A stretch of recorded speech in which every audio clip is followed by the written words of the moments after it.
In nomine Patris et Filii et Spiritus Sancti. Amen. Shalom, Alehem. Magandang umaga sa ating lahat, saan mang panig ng buong mundo, mga nakikinig at nanonood ngayon. Atin naman pakinggan ang mabuting balita ng Panginoon ayon kay San Mateo. Glory to you, Lord Jesus Christ. Noong panahong iyon, sinabi ni Jesus sa kanyang mga alagad, sa pananalangin ninyo'y huwag kayong gagamit ng napakaraming salita, gaya ng ginagawa ng mga hintil.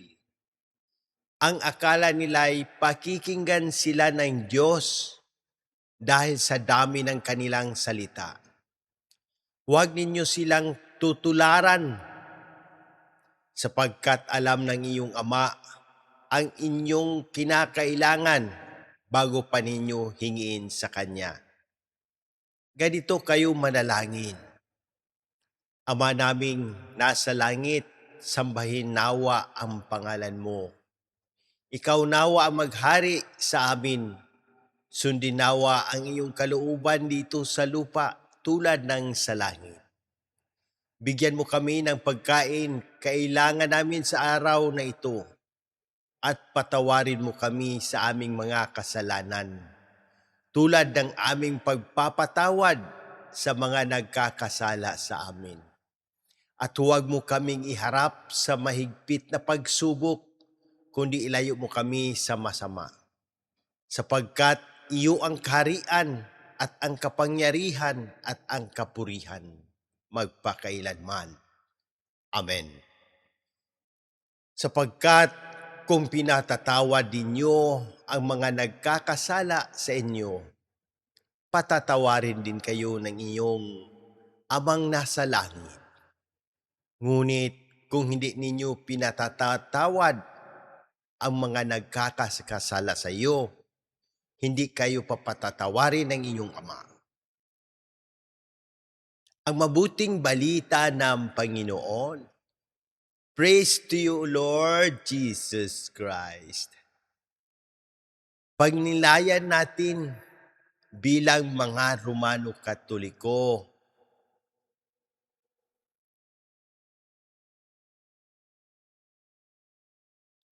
ang tema ay naririnig ako ng Panginoon hanggang buhay ka. Hindi ako hihiwalay sa iyo. Sa mabuting balita ngayon, itinuro ni Jesus ang pinakamagandang panalangin na alam nating mga Kristiyano ang Ama namin. Hindi sinabi ni Jesus na paramihan ng salita ang panalangin. Hindi rin kailangan ng mahahabang speech para marinig tayo ng Diyos. Ang mahalaga ay ang puso na nagtitiwala, nagmamahal, at sumusunod sa kanyang kalooban.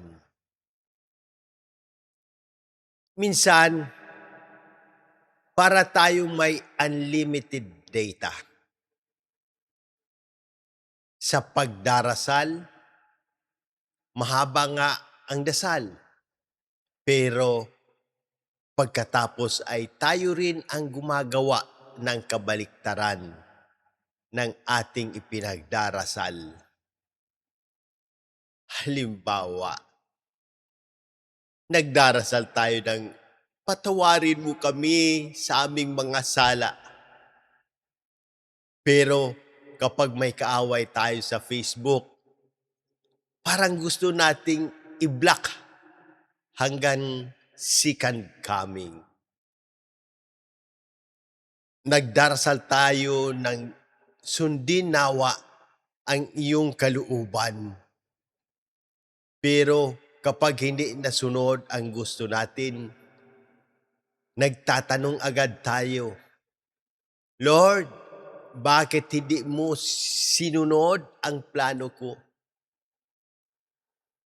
Nagdarasal tayo ng bigyan mo kami ng aming kakanin sa araw-araw. Pero minsan, mas madalas pa nating buksan ang online shopping app kaysa ang Biblia. Nakakatawa man. Pero totoo itong nangyari sa ating panahon. Ang paalala ni Jesus ay simple lang. Magtiwala sa Ama. Alam na niya ang ating pangangailangan bago pa natin sabihin. Sa unang pagbasa mula sa Sirak, nakita natin ang halimbawa ni Propeta Elias na naging tapat sa Panginoon. Hindi siya naging perpekto, ngunit nanatili siyang matatag sa pananampalataya. Ganyan din ang hamon sa atin ngayon. Sa panahon ng fake news, stress, sakit, problema sa pamilya, at tukso ng makamundong pamumuhay, manatili tayong nakakapit kay Kristo. Bilang mga Romano Katoliko, ano ang dapat nating gawin?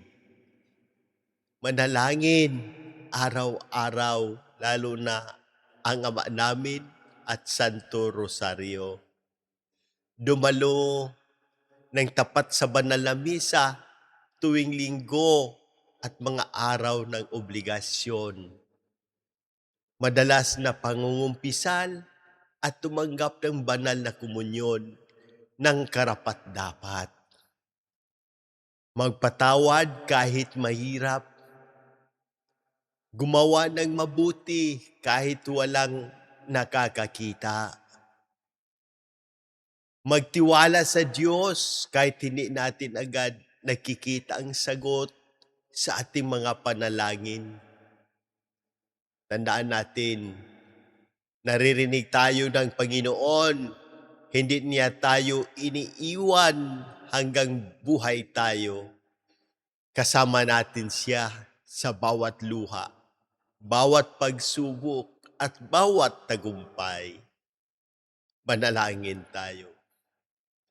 Panginoong Hesukristo, salamat po sa iyong walang hanggang pag-ibig. Turuan mo kaming manalangin ng may pananampalataya, kababaang loob at pagtitiwala sa iyo. Ipinapanalangin namin ang lahat na may karamdaman, pisikal, emosyonal, mental at espiritual.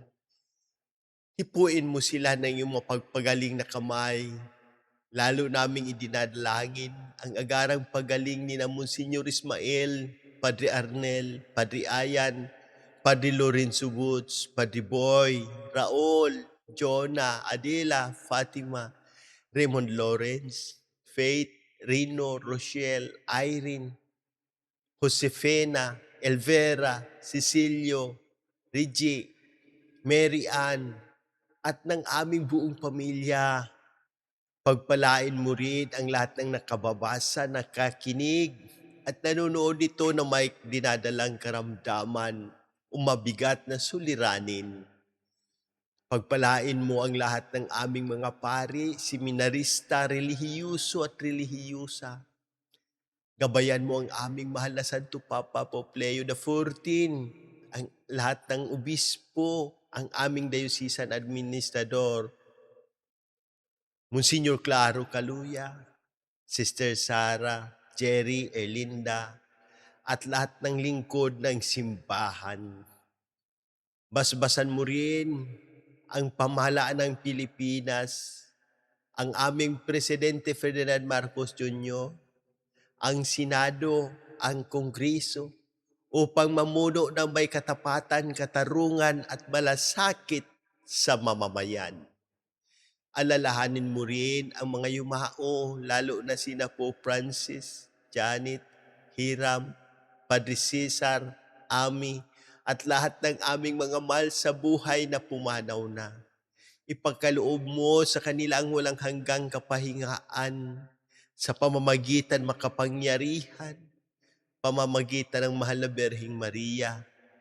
Iligtas mo kami sa lahat ng unos, kalamidad, aksidente, digmaan, sakit, tukso, kasalanan, at sa lahat ng kapahamakan ng katawan at kaluluwa. Ito ang aming dalangin sa ngalan ni Jesucristo na aming Panginoon. Amen. In nomine Patris et Filii et Spiritus Sancti. Amen. God bless.